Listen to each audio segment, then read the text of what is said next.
Time once again for a version of On the Rise. Kyle Bogey here, 97 won the ticket. Of course, you see him on State Champs every week, Sundays at 9 a.m.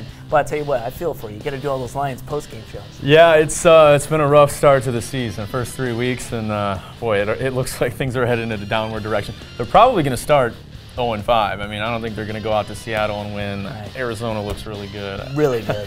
It's a tough time to be a Lions fan. I'll tell you what, if you can entertain under those circumstances, then you can do anything. Oh, I appreciate that. It was rough. I'm not going to lie. We'll see what you can do in these circumstances. Okay, we know that obviously in a previous life you were very, very involved in the recruiting business. You still are, still work for Scout.com. What's your role with them right now? Mainly focusing on Michigan football and Michigan basketball, helping out with beat coverage for both of those teams. Of course, basketball season starts Friday. I got to go to the first practice. They're opening it up to the media.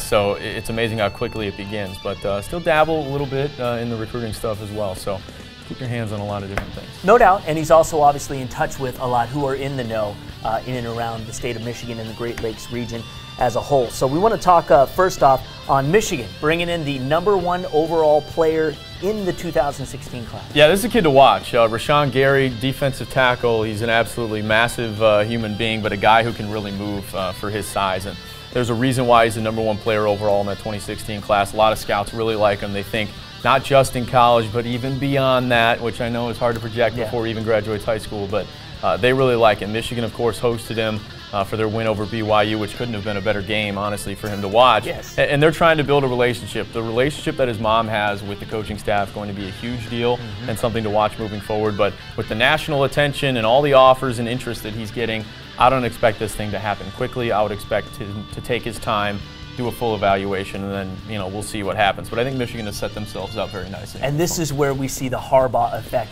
take center stage, correct? Well, absolutely, and that's the thing too. Everyone expected Harbaugh just to come in and get all these guys, and yeah, of course, I'm Jim Harbaugh. I can get whoever. No, it doesn't work like that. Because you've got Urban Meyer to deal with, and Mark D'Antonio is doing a great job. So but now you're starting to see the results on the field, and that's when you can just say, here, look at the tape.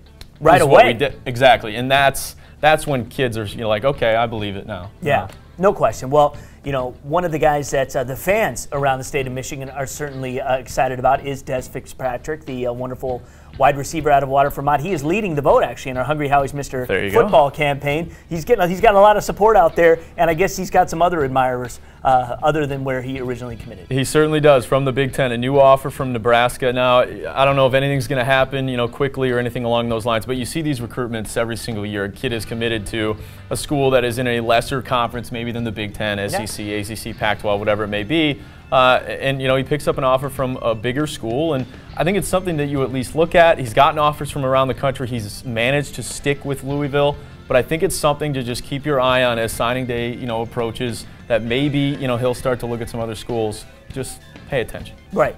We also are getting a chance to see a lot of Western Michigan, especially this preseason, considering they're playing the Ohio States and the Michigan States of the world, and a lot of times competing in those games very well. They have a new commitment. Yeah, Romeo linebacker Mitchell Heimbach plays tight end as well, 6'3", 220 range, so he's pretty athletic. He committed as an athlete, so they don't know what side of the ball he's actually going to be on. Alan True of Scout.com broke that news this week, but that's another nice pickup for Western. A kid who's versatile, he can do a lot of different things. That size, I mean, who knows what position he could play at the next level. So, in Western Michigan, too, they've done a really nice job of keeping things in-state. There's a lot of in-state flavor, and I know it might not be as big of a deal for Michigan and Michigan State because they have the ability to go national and get some guys out of the state of Michigan, but for Western, Central, Eastern Michigan, I think it's important to get a lot of local kids to keep that flavor here in the state of Michigan. No doubt, and it keeps the excitement and, of course, keeps fans in their seats because they can go see those guys play. We're going to have Romeo and Macomb, Dakota. Big game in the MAC Red this week. You'll be able to see it on State Champs Extra Points Sundays at 11:30 on WXYZ 7. Michigan commit took a visit elsewhere over the weekend. Yeah, Ron Johnson, a young man from New Jersey, a defensive tackle, took a visit to Kentucky.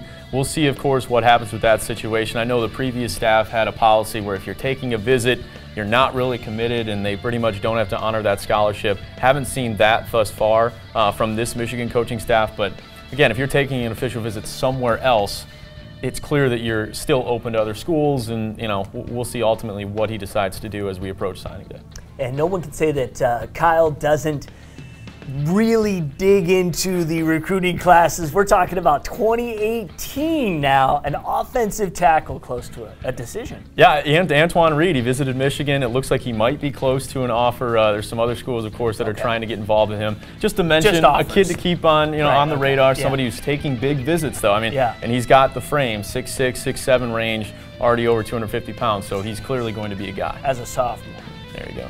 That's wild. All right, and you had one more thing you wanted to get to. Yeah, Miles Bridges, basketball. I know we're not really into basketball recruiting. Basketball season's right around the corner. So Miles Bridges announcing between Indiana and Kentucky and also Michigan State. Now, I know we just talked about Cassius Winston a few weeks ago.